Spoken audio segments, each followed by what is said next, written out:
대수학 정수론 뽀개기의 두 번째 강의를 시작하겠습니다. 이번 강의에서는 지난 강의에 이어서 나눗셈 알고리즘을 계속 생각해 보겠습니다. 지난 시간의 결과를 생각해 보겠습니다. 학부대수학의 절반이라고 불릴 정도로 대수학 정수론에서 핵심적이고 중요한 정리인 나눗셈 알고리즘이 임용시험에서는 어떤 위치를 차지하고 있는지를 생각해 보고 있습니다. 먼저 지난 시간에 결론을 내린 계산의 관점에서 보면 나눗셈 알고리즘을 반복하는 유클리드 호재법은 대수학 정수론의 기본 계산인 최대 공약수를 구하는 정석적이고 범용적인 방법이 되겠습니다. 그런데 유클리드 호재법의 최대 장점인 범용성이 임용시험에서는 불필요하기 때문에 임용시험의 계산에서는 유클리드 호재법을 고집할 필요가 없습니다. 임용시험에 출제되는 크지 않은 수들의 최대 공약수를 빠르고 효율적으로 구하는 방법은 다음 시간에 생각해 보겠습니다. 이제 나눗셈 알고리즘의 이론적인 관점을 보겠습니다. 어떤 성질을 만족하는 목과 나머지가 존재한다라고 하는 나눗셈 알고리즘은 자연수의 정렬성과 짝을 이뤄서 대수학 정수론의 기본적인 존재 정리가 되겠습니다.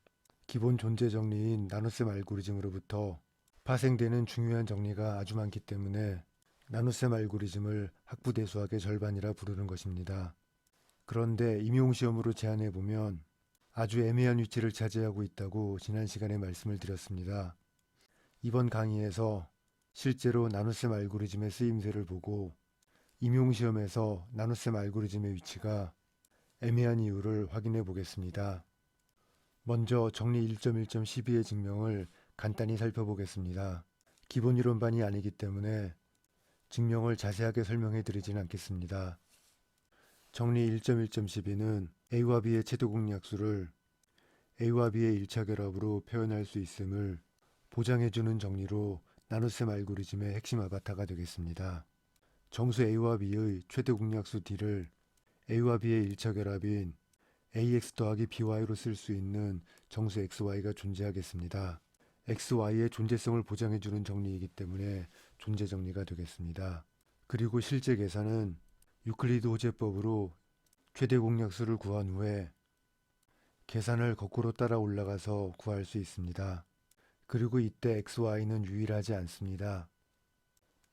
D분의 TAB를 더했다 빼주면 0이 되기 때문입니다. 더 정확하게 표현하면 A와 B의 최대 공약수는 AX 더하기 BY로 만들 수 있는 양수 중에서 가장 작은 수가 되겠습니다. 또는 AX 더하기 BY의 절대값으로 만들 수 있는 0이 아닌 수 중에서 가장 작은 수가 되겠습니다. 이때 절대값은 유클리드 정역의 유클리드 노음의 역할을 하고 있음을 지난 강의에서 설명드렸습니다. 최대 공약수의 정확한 표현에서 미니멈의 의미를 생각해 보겠습니다. A와 B의 최대 공약수가 D일 때 D를 AX 더하기 BY로 쓸 수 있는 XY가 존재한다라는 것이 정리 1.1.12가 되겠습니다. 그런데 여기 성립하지 않는다라는 것이 미니멈의 의미가 되겠습니다. 즉 AX 더하기 BY로 만들 수 있는 가장 작은 자연수가 최대 공약수인데 AX 더하기 BY로 D를 만들 수 있다고 해서 D가 미니멈이란 걸 보장할 수 없기 때문에 여기 성립하지 않는 것입니다. 그런데 A와 B가 서로 소이면 역도 성립해서 동치가 되겠습니다. 1은 가장 작은 자연수이기 때문에 미니멈의 의미를 갖고 있기 때문입니다. 사실 정리 1.1.12의 증명은 주이데알 정역의 이데알 이론으로 더 간단하게 증명할 수 있습니다. 그렇지만 나눗셈 알고리즘을 이용하는 증명의 기본 패턴을 익히는 것이 목적이므로 증명의 큰 흐름을 기억해 두시면 되겠습니다. 이제 나눗셈 알고리즘을 어떻게 이용하는지 기법을 보도록 하겠습니다. 먼저 AX 더하기 BY로 만들 수 있는 자연수의 부분집합을 S라 하겠습니다. S의 원소가 존재함을 보임으로써 S가 공집합이 아님을 보일 수 있습니다. S는 자연수의 공집합이 아닌 부분집합이므로 자연수의 정렬성에 의해서 S의 미니멈 T가 존재하겠습니다. 이제 A를 S의 미니멈 T로 나누면 나눗셈 알고리즘에 의해서 모 Q와 나머지 R이 존재하고 나머지 R은 0 이상 T 미만이 되겠습니다. 다음 단계는 R이 0이 아니면 R은 S의 원소이고 R이 T보다 작으므로 T가 S의 미니멈의 모순임을 보이는 것입니다. 따라서 나머지 R은 0이고 T는 A를 나누겠습니다. 여기까지가 나눗셈 알고리즘과 자연수의 정렬성이 짝을 이루는 기본 패턴이 되겠습니다. 우리의 목표는 정리의 증명이 아니고 나눗셈 알고리즘의 사용법을 익히는 것이기 때문에 다음 단계의 설명은 생략하겠습니다. 증명의 자세한 설명은 기본 이론반을 참고하시면 되겠습니다. 정리 1.1.12는 나눗셈 알고리즘의 중요한 아바타로서 정역의 이데알 기호로 쓰면 다음과 같습니다. 정수에서 A의 배수의 집합은 환의 관점으로는 A가 생성하는 주이데알이 되겠습니다. 즉 환의 이데알 이론은 정수의 성질을 일반화하는 것입니다.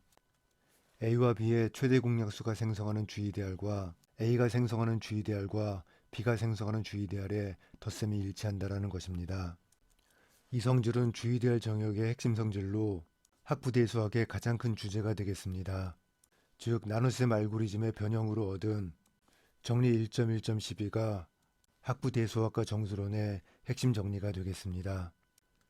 정리 1.1.12의 증명 과정에서 사용한 나눗셈 알고리즘은 나눗셈 알고리즘으로부터 파생되는 여러 정리의 증명의 기본 패턴이 되겠습니다. 공집합이 아닌 0 이상의 정수의 부분집합 S를 선택하는 것이 핵심이 되겠습니다. S만 잘 선택하면 그 다음은 항상 같은 패턴으로 이어지겠습니다. 자연수의 정렬성에 의해서 S의 미니멈이 존재하고 S의 미니멈으로 원하는 수를 나누면 나눗셈 알고리즘에 의해서 목과 나머지 R이 존재하겠습니다. 간단한 계산으로 R이 S의 원소임을 보이고 나면 나머지 R이 0이 되기 때문에 증명이 끝이 나게 되겠습니다. 만일 R이 0이 아니라면 R은 S의 원소이고 S의 미니멈보다 작기 때문에 모순이 되겠습니다. 만일 임용시험에서 존재성을 보이는 문제가 출제가 되고 존재성을 보일 때 나눗셈 알고리즘을 이용해야 된다면 이 패턴으로 증명을 할 수밖에 없습니다. 따라서 문제를 정확히 풀지 못하더라도 모범 답안의 큰 흐름을 따라서 답안을 작성할 수 있고 부분 점수를 받을 수 있는 가능성이 높아지겠습니다. 따라서 이 패턴은 반드시 기억해 두시기 바라겠습니다. 여기에서 제 뽀개기 강의와 문제풀이반의 차이를 설명드리겠습니다. 문제풀이반은 글자 그대로 수학 문제를 풀어보는 강좌가 되겠습니다. 따라서 수학적인 관점으로 문제에 접근할 수밖에 없습니다. 그런데 우리는 수학을 공부하지만 수학 자체가 목적이 아닙니다. 임용시험의 합격이 목적이기 때문에 어떻게 해서든 1점이라도 더 받는 답안지를 작성하는 것이 우리의 목표가 되겠습니다. 즉 수학적으로는 문제를 전혀 해결하지 못해도 상관이 없습니다. 문제를 풀지 못하더라도 작성한 답안에서 1, 2점의 점수를 받을 수 있다면 충분히 목적을 달성한 것입니다. 뽀개기 강의는 이 목적을 위해서 개설한 강의가 되겠습니다. 작년까지는 모의고사반 첨삭을 통해서 훈련하고 연습하던 것들을 조금 일찍 시작해보자는 의미에서 올해부터 개설을 한 것입니다. 제 모의고사반에서 첨삭을 받으신 분들의 합격률은 상당히 높습니다. 그런데 모의고사 첨삭을 받으신 분들이 바로 모의고사를 수강한 해에 합격하기보다는 그 다음 해에 합격하는 경우가 상당히 많습니다. 모의고사반은 시험에 임박해서 개설되기 때문에 첨삭의 효과가 그 해에 바로 나타나기 힘들기 때문입니다. 그래서 조금 일찍 수학의 관점이 아닌 시험의 관점으로 접근하는 강의를 개설하게 된 것입니다. 우리는 수학을 매개로 공부하지만 우리의 목적은 수학이 아닌 어떻게 해서든 채점위원으로부터 점수를 1점이라도 더 받아내는 것이 목표가 되겠습니다. 따라서 나눗셈 알고리즘을 이용하는 문제라고 판단이 된다면 문제를 제대로 풀지 못해서 중간에 계산 과정은 생략하더라도 반드시 이 형태로의 답안 작성을 완성해야 되겠습니다. 이렇게 문제를 풀지 못하더라도 답안을 작성해 보는 연습은 임용시험에 아주 중요한 준비 작업이 되겠습니다. 조금 더 효과적으로 강의하려면 채점위원들의 채점 과정을 조금 더 분석해 볼 필요가 있습니다. 그런데 이 과정에 대한 설명은 공식적인 강의에 담기는 조금 어려운 점이 있습니다. 따라서 더 세밀한 부분의 이야기들은 개인적인 상담이나 모의고사반의 첨삭을 통해서 설명을 드리겠습니다. 우리의 목적은 수학이 아니고 임용시험이라는 것을 잊지 마시고 나머지 강의를 수강하시면 되겠습니다. 다음 패턴은 다항식환 버전의 나눗셈 알고리즘이 되겠습니다. 따라서 다항식환에서도 정리 1.1.12와 같은 명제가 그대로 성립하겠습니다. 정리의 증명이나 문제의 풀이 과정에서 A와 B의 최대 공약수가 D이면 AS 더하기 BT로 D를 만들 수 있는 ST가 존재함을 이용했거나 A와 B가 서로 소일 필요충분 조건이 AS 더하기 BT로 이를 만들 수 있음을 이용했다면 나눗셈 알고리즘을 이용한 것이지만 문제풀이 과정에서는 나눗셈 알고리즘을 언급하지 않습니다. 따라서 임용시험 답안에도 나눗셈 알고리즘을 언급할 필요가 없습니다. 대수학 정수론의 문제를 많이 풀어보신 분들은 아주 많은 문제에서 이 두 사실을 이용하고 있음을 잘 알고 있을 것입니다. 따라서 나눗셈 알고리즘이 핵심적인 정리인 것을 알 수 있습니다. 그런데 답안에는 나눗셈 알고리즘을 언급하지 않음을 주목해 보겠습니다. 정리 1.1.12가 나눗셈 알고리즘의 결과이므로 정리 1.1.12로부터 유도된 아주 많은 정리들도 나눗셈 알고리즘의 결과가 되겠습니다. 나눗셈 알고리즘을 학부대수학의 절반이라고 부를 정도로 많은 정리들이 나눗셈 알고리즘으로부터 파생되는 것입니다. 그런데 이런 정리의 증명 과정에서 나눗셈 알고리즘은 언급하지 않고 정리 1.1.11을 언급해서 증명을 하고 있습니다. 예를 들어서 나눗셈 알고리즘의 결과인 다음 정리들도 정리의 증명에는 나눗셈 알고리즘이 언급되지 않습니다. 모두 정수론의 기본 정리들이 되겠습니다. 역시 이 정리들을 이용해서 증명한 명제들도 나눗셈 알고리즘으로부터 얻은 정리들이 되겠습니다. 정리해 보겠습니다. 나눗셈 알고리즘의 수학적인 중요성은 아무리 강조해도 모자랄 수밖에 없습니다. 그만큼 중요한 정리이지만 임용시험의 답안에는 정리 1.1.12와 같은 핵심 정리를 증명할 때에만 언급될 가능성이 크겠습니다. 나눗셈 알고리즘을 직접 이용하는 정리의 증명 몇 개를 더 보겠습니다. 순환군의 부분군은 순환군이라는 다음 정리는 대수학 군이론의 가장 기본적인 정리가 되겠습니다. 생성원의 존재성을 보이면 되기 때문에 역시 존재 정리가 되겠습니다. 자연수의 정렬성을 이용하기 위한 0 이상의 정수의 부분집합 S의 선택이 핵심이 되겠습니다. 증명의 흐름을 보겠습니다. 군 G가 A가 생성하는 순환군일 때 먼저 자명한 부분군도 순환군임을 언급하고 H가 자명한 부분군이 아니면 A의 K제곱이 항등원이 아닌 H의 원소가 되는 자연수 K의 집합을 S라 하겠습니다. H가 자명한 부분군이 아니기 때문에 S는 공집합이 아니고 자연수의 정렬성에 의해서 S의 미니멈 M이 존재하겠습니다. M이 S의 원소이므로 AM제곱은 H의 원소이고 AM제곱이 생성하는 순환군은 H의 부분군이 되겠습니다. 역으로 H의 원소 AK제곱에 대해서 K를 M으로 나누면 0 이상 M 미만의 나머지 R이 존재하겠습니다. 또 AR제곱은 H의 원소가 되겠습니다. 만일 R이 0이 아니라면 AR제곱은 항등원이 아닌 H의 원소이므로 R은 S의 원소가 되겠습니다. 이 경우 S의 원소 R이 S의 미니멈 M보다 작기 때문에 모순이 되겠습니다. 따라서 R은 0이 되겠습니다. AK제곱은 AM제곱의 Q제곱이므로 AM제곱이 생성하는 순환군의 원소이고 H가 AM제곱이 생성하는 순환군의 부분군이 되겠습니다.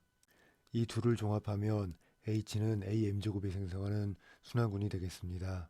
증명의 단계는 나눗셈 알고리즘을 이용하는 기법을 그대로 따라가고 있습니다. 정리 1.1.12와 3.2.13의 증명을 비교해보면 다른 정리이기 때문에 디테일은 다르지만 나눗셈 알고리즘을 이용하는 단계는 0이 아닌 정수의 공집합이 아닌 부분집합 S를 선택하고 자연수의 정렬성에 의해서 S의 미니멈이 존재함을 언급한 후에 특정한 수를 S의 미니멈으로 나누면 나눗셈 알고리즘에 의해서 0 이상 S의 미니멈 미만의 나머지 R이 존재하겠습니다. 마지막 단계로 나머지 R이 0임을 보이면 증명이 끝나겠습니다. R이 0임을 보이는 단계에서 R이 0이 아니면 R이 S의 미니멈보다 작은 S의 원소이므로 모순이라고 쓰면 되겠습니다. 정리 3.2.13의 증명 과정에서 추가로 한 가지를 더 할 수 있습니다. 순환군의 부분군 H의 생성원의 정체를 알 수 있습니다.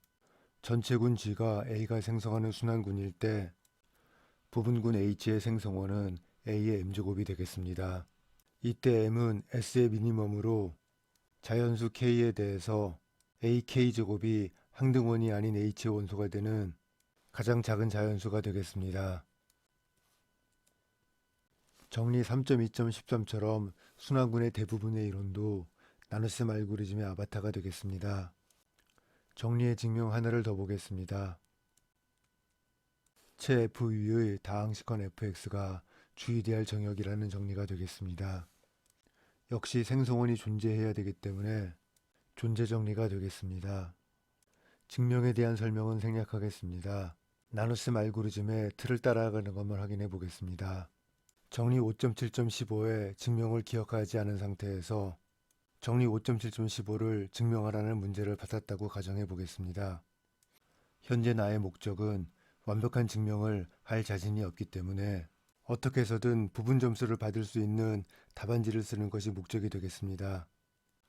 주의대할 정역임을 보이는 것이므로 생성원의 존재성을 보여야 하고 체 FU의 다항식화는 유클리드 정역이므로 나눗셈 알고리즘을 이용할 가능성이 있다고 판단했습니다.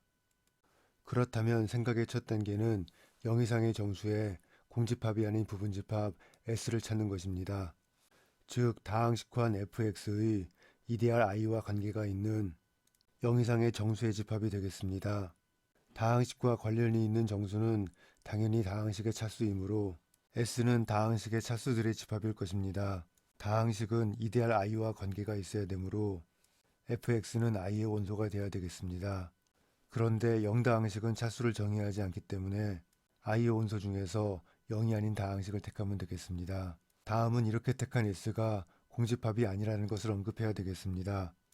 즉 EDR i에는 0다항식이 아닌 다항식이 존재한다는 것을 말할 수 있어야 되겠습니다. 그렇다면 EDR i가 자명한 EDR이 아니면 되겠습니다. 따라서 정역 fx의 자명한 EDR은 주-EDR이므로 자명하지 않은 EDR이 주-EDR임을 보이면 된다고 서술하면 되겠습니다. 지금까지의 단계를 생각해 보겠습니다. 저는 이 문제를 수학적으로 접근하지 않았습니다. 오직 부분 점수를 받기 위해서 패턴으로 기억하고 있는 나눗셈 알고리즘의 쓰임새에 맞춰서 답안을 작성하고 있습니다. 이제 임용시험의 채점 기준과 비교해 보겠습니다. 임용시험의 채점 기준은 답안 작성자의 수학 실력에 따라서 점수를 다르게 주기 위한 판단 기준입니다. 따라서 자명한 EDR은 주-EDR이고 자명하지 않은 EDR만 보이면 된다라고 하는 첫 단계만 작성해도 아무것도 모르는 백지를 제출한 수험생과는 실력 차이가 나므로 부분 점수를 받을 수 있습니다. 다음에 부분집합 S를 알고 있는 사람과 모르는 사람의 실력 차이가 확실하므로 부분집합 S를 찾은 것에 점수가 있을 수 있습니다. 여기에 자연수의 정렬성에 의해서 S의 미니멈이 존재한다라는 서술까지 포함되면 확실하게 부분 점수를 받을 수 있습니다.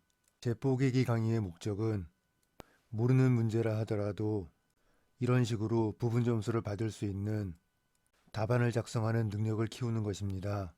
가장 좋은 방법은 여러분이 답안을 작성하고 제가 첨삭을 하는 것이지만 이 단계는 모의고사반에서 할 수밖에 없기 때문에 강의를 통해서 여러분이 기억하면 편리한 패턴을 제시해 드리는 것이 목표가 되겠습니다.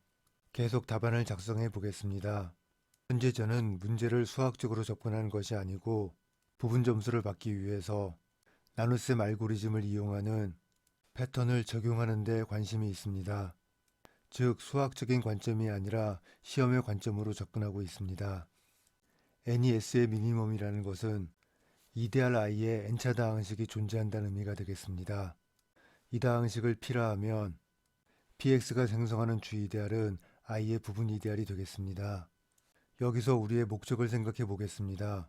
fx가 주이데알 정역임을 보이는 것이기 때문에 무조건 자명하지 않은 이데알 i는 주이데알이라고 우길 수 있어야 되겠습니다. 제가 우긴다라는 표현을 사용한 것은 수학적으로 증명할 생각이 없이 시험의 관점으로 어쩔 수 없는 선택이기 때문입니다. 그렇다면 다음 단계는 수학적으로 참인지 아닌지는 모르겠지만 px가 생성하는 주이데알이 i와 일치한다고 우길 수밖에 없습니다. 현재로서 나한테는 이것 말고는 선택지가 없습니다. 패턴의 다음 단계는 px로 나누는 나눗셈 알고리즘을 도입하는 것입니다. 다음 단계는 나머지가 0이므로 i는 px가 생성하는 주이데알이라고 우기는 단계가 되겠습니다. 이제 나누어지는 다항식을 찾아야 되겠습니다. 당연하게 선택의 여지가 없이 이데알 i의 원소 fx를 나누면 되겠습니다. 나눗셈 알고리즘에 의해서 fx를 px로 나누면 0 또는 차수가 px의 차수인 n보다 작은 나머지가 존재하겠습니다. 수학적인 증명에서는 다음 단계로 나머지 rx가 i의 원소임을 보이고 있습니다. 그렇지만 현재 나는 이쪽 공부를 제대로 하지 않아서 이것을 보일 능력은 없다고 가정해 보겠습니다. 그렇지만 패턴의 다음 단계에서 rx는 i의 원소이므로 이유는 몰라도 rx가 i의 원소라고 써야 하는 것이 필연이 되겠습니다. 다음 단계도 마찬가지입니다. 무조건 rx가 0이 아니면 n이 s의 미니멈이라는 사실에 모순이라고 우기고 rx가 0이므로 이데알 i와 px가 생성하는 주이데알이 일치한다고 쓰면 되겠습니다. 제가 이렇게 답안을 쓴다면 중간에 계산이 조금 빠져 있기 때문에 수학적으로는 완벽한 답안지가 아닙니다. 그리고 답안을 작성한 나는 수학적으로 문제를 푼 것이 아니고 오직 패턴에 맞춰서 답안을 구성한 것 뿐입니다. 그렇지만 채점을 하는 채점위원은 내가 어떻게 답안을 작성했는지 알 수가 없습니다. 오직 답안지만을 보고 판단할 뿐입니다. 객관적으로 이 정도의 답안을 쓸 수 있는 사람은 이 문제를 풀 수 있는 사람이라고 판단할 수밖에 없습니다. 중간에 빠진 계산도 치명적이지 않을 수 있습니다. 임용시험의 답안지 여백이 좁기 때문에 실제로도 많은 계산들은 생략하고 답안을 쓸 수밖에 없습니다. 그렇다면 나는 사실 몰라서 계산을 채우지 못한 것인데 채점자가 보기에는 답안지의 여백 때문에 생략한 것으로 볼 수도 있습니다. 따라서 운이 좋다면 이 답안지는 4점을 모두 받을 수도 있고 그렇지 않더라도 최소한 2, 3점은 받을 수 있는 답안지가 되겠습니다. 이런 연습을 하는 것까지가 임용시험의 준비가 되겠습니다. 다시 수학적인 관점으로 돌아오겠습니다. 대수학 정수론의 뽀개기 강의에서는 수학적인 관점과 시험적인 관점을 병행하도록 하겠습니다. 증명 과정에서 이데알 i의 생성원을 찾는 방법을 알 수 있습니다. 이데알 i의 생성원 px는 i의 원소 중에서 차수가 제일 낮은 다항식이 되겠습니다. 이 사실은 수학적으로 아주 중요하기 때문에 꼭 기억해 두시면 되겠습니다. 다음 정리는 유클리드 정역은 주이데알 정역이라는 것입니다. 이 정리의 증명은 체 f의 다항식환 fx가 주이데알 정역이라는 정리 5.7.15의 증명에서 차수를 유클리드 노음으로 바꾸면 되겠습니다. 역시 증명 과정에서 이데알의 생성원을 찾는 방법을 알려주고 있습니다. 이데알의 0이 아닌 원소 중에서 유클리드 노음이 제일 작은 원소가 생성원이 되겠습니다.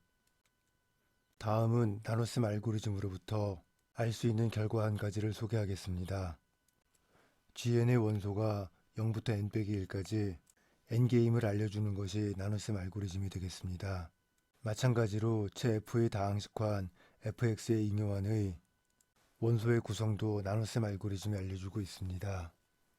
체 fv의 다항식 스몰 f가 n차 다항식일 때 스몰 fx가 생성하는 주이데알의 법인 다항식환 fx의 잉여환은 n-1차 이하의 다항식들의 잉여류로 이루어져 있습니다. 즉 스몰 fx로 나눈 나머지의 잉여류의 집합이 되겠습니다. 이 사실은 특별히 증명이 필요 없고 결과만 기억해 두시면 되겠습니다. 정리해 보겠습니다. 대수학 정수론의 아주 많은 정리가 나눗셈 알고리즘으로부터 유도되었습니다. 그런데 의외로 임용시험의 답안에 나눗셈 알고리즘을 언급할 가능성은 높지 않습니다.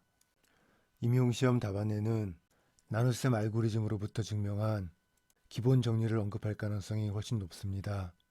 따라서 나눗셈 알고리즘은 수학적인 중요성에 비해서 임용시험에서의 중요성은 조금 떨어진다고 할 수 있습니다. 대수학 정수론에서 존재성을 보이는 문제가 출제된다면 나눗셈 알고리즘을 이용한 문제일 수 있다고 생각하시면 되겠습니다. 이때 존재성에 변형된 표현을 찾을 수 있어야 되겠습니다. 계산의 관점에서도 나눗셈 알고리즘이 정석적이고 범용적인 방법이지만 임용시험에서는 그렇게 크지 않은 수로 특별한 경우에 문제가 출제되기 때문에 다른 방법으로 푸는 것이 더 효율적이 되겠습니다. 따라서 임용시험에서는 존재성을 보이는 문제가 출제되었을 때 나눗셈 알고리즘을 이용할 수 있는 패턴만 기억하면 충분하겠습니다.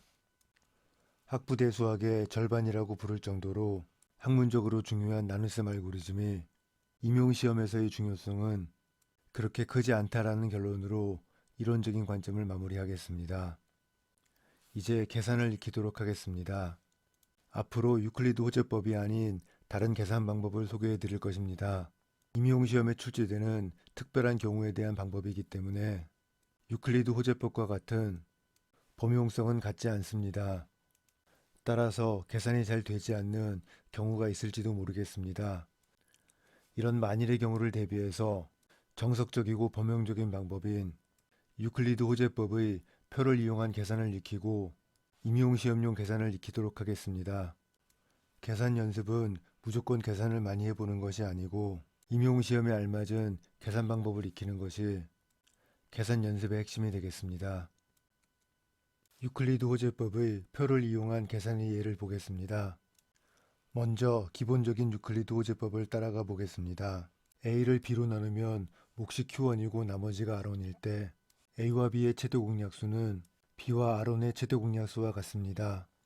다음 단계로 B를 R1으로 나눈 나머지가 R2이면 B와 R1의 최대 공약수는 R1과 R2의 최대 공약수가 되겠습니다. 다시 R1을 R2로 나눈 나머지가 R3라면 우리가 구하는 최대 공약수는 R2와 R3의 최대 공약수가 되겠습니다. 마지막 단계에서 R3가 R2를 나눈다면 A와 B의 최대 공약수는 R3가 되겠습니다.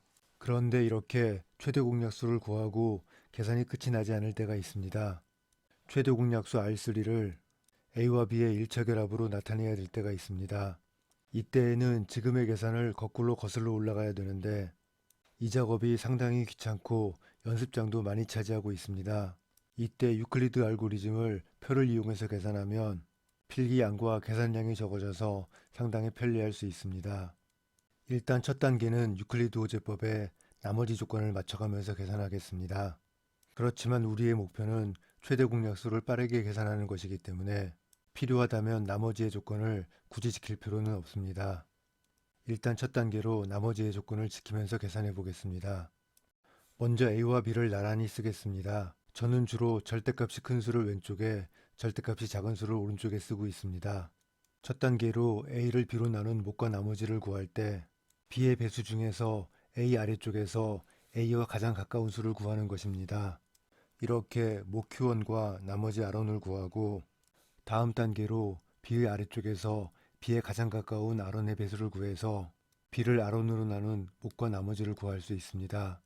만일 최대 공약수만을 구하는 것이 목표라면 나눗셈 알고리즘의 몫은 필요가 없습니다.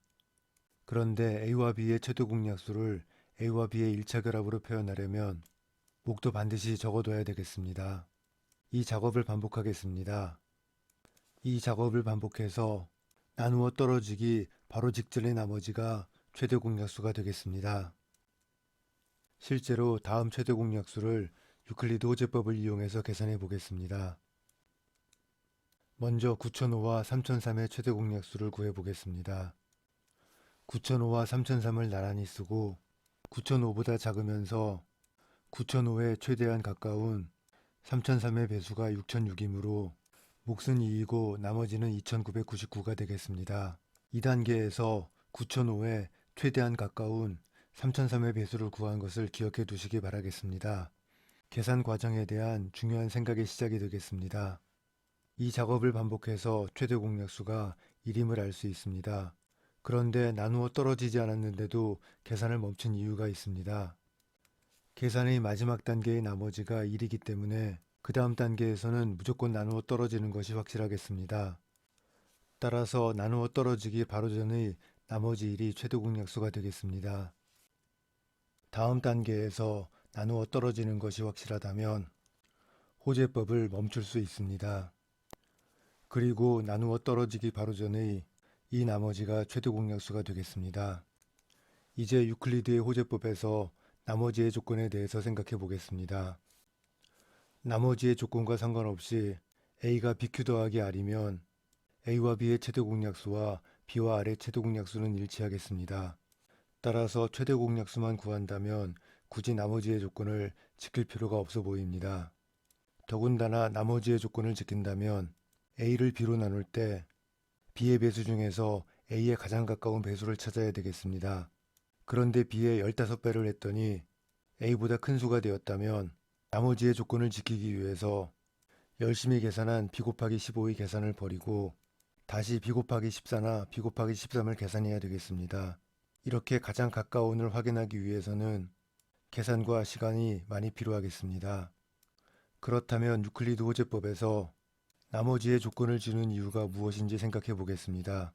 계산을 위한 것이 아니고 이론을 위한 것이 되겠습니다. 나머지의 조건을 주면 나누는 수가 점점 작아지는 것을 확인할 수 있습니다. 따라서 언젠가는 나눗셈이 끝이 난다라는 것을 보장해 주는 것입니다. 즉 이 나머지의 조건은 유클리드 호재법이 무한히 계산되는 것이 아니라 언젠가는 반드시 끝난다라는 것을 보장해 주는 것입니다. 따라서 계산을 위해서는 나머지의 조건을 지킬 필요가 없고 목과 나머지의 범위를 음수까지 확장한다면 계산이 더 간단해지겠습니다. 예를 들어서 A를 B로 나눌 때 B 곱하기 15가 A보다 커졌다면 이 계산을 버리지 말고 나머지를 음수로 생각하면 되는 것입니다. 이렇게 생각을 바꾸면 A를 B로 나눌 때 A에 가장 가까운 B의 배수를 구할 필요 없이 A에 적당히 가까운 B의 배수를 이용해서 계산할 수 있는 것입니다. 이 생각이 앞으로 우리가 익힐 계산의 핵심 생각이 되겠습니다. 이론적으로 본다면 동반원의 개념을 도입하는 것입니다. 9005와 3003의 최대 공약수를 이 생각으로 다시 풀어보겠습니다. 3003 곱하기 3은 9009로 9005보다 크지만 그대로 계산을 하겠습니다. 나머지는 마이너스 4가 되겠습니다. 마이너스 4 곱하기 마이너스 751이 3004이므로 나머지는 마이너스 1이 되겠습니다. 마이너스 1은 모든 수를 나누기 때문에 다음 단계에서 나누어 떨어지는 것이 확실하고 최대 공약수는 마이너스 1의 동반원인 1이 되겠습니다. 동반원은 가역원을 곱한 것은 같은 것으로 보는 개념이 되겠습니다. 정수에서는 가역원인 플러스 마이너스 1의 곱셈을 무시한다고 생각하면 되겠습니다. 이처럼 나머지의 조건을 무시하면 훨씬 빠르게 계산할 수 있음을 알 수 있습니다. 나머지의 조건을 무시한다고 해서 항상 빨라지는 것은 아닙니다. 이 경우는 음수를 도입함으로써 절대값이 작은 나머지를 구할 수 있었기 때문에 가능한 것입니다. 그런데 우리는 욕심을 더 내보겠습니다. 분명히 계산의 단계가 줄었지만 더 빠른 방법을 찾아보는 것이 수학자들의 본능이 되겠습니다. 2번을 보겠습니다. 특별히 설명이 필요 없으니 여러분들이 따라가 보시면 되겠습니다. 나머지의 조건을 무시한다면 계산의 단계는 유일하지 않습니다. 각자 편한 대로 계산하면 되겠습니다. 이 경우는 마지막 단계에서 마이너스 2가 마이너스 8을 나누는 것이 확실하기 때문에 최대 공약수는 마이너스 2의 동반원인 2가 되는 것을 알 수 있습니다. 3번과 4번의 계산도 설명드릴 필요가 없을 것입니다. 절대값이 작은 나머지를 구하면 계산이 빨라짐을 확인했습니다. 그렇다고 나머지의 절대값을 작게 만들기 위해서 계산을 반복할 필요가 없습니다. 단계는 조금 길어지더라도 각 단계의 계산이 간단하면 충분하겠습니다. 이때 몫을 0으로 택할 수도 있습니다.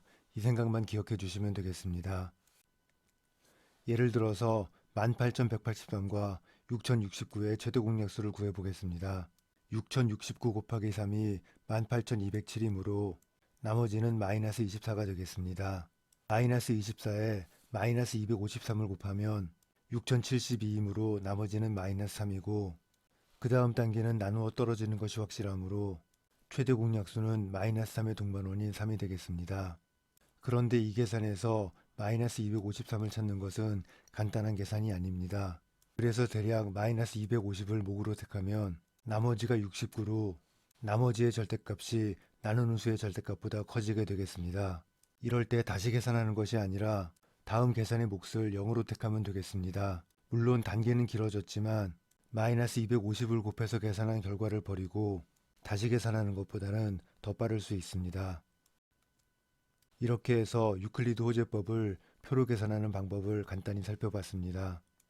유클리드 호재법은 이론과 계산을 모두 다룰 수 있고 어떠한 숫자가 주어지더라도 최대 공약수를 구할 수 있는 범용적인 방법이기 때문에 특정한 두 수의 최대 공약수를 구하는 가장 빠르고 효율적인 방법은 아닙니다. 이미 조금 전에 이론을 무시하고 나머지의 조건을 버려버리면 계산을 더 빠르고 효율적으로 할 수 있음을 확인해 봤습니다. 나머지의 조건을 무시한 유클리드 호재법이 최대 공약수를 가장 빠르고 효율적으로 계산하는 방법일지 생각해 보겠습니다. 어떤 정수가 주어지더라도 최대 공약수를 구할 수 있는 범용성을 유지한다면 참이 되겠습니다. 그런데 두 정수를 결정한 다음에는 이 두 정수에 맞는 더 빠르고 효율적인 방법이 있을지도 모르겠습니다. 임용시험에서는 유클리드 호재법의 최대 장점인 범용성이 그렇게 필요하지 않습니다. 다음 강의에서는 임용시험에서 출제되는 크지 않은 두 수의 최대 공약수를 구하는 효율적이고 빠른 방법에 대해서 생각해 보겠습니다. 이렇게 해서 대수학 정수론 뽀개기 강의의 두 번째 강의를 마치겠습니다.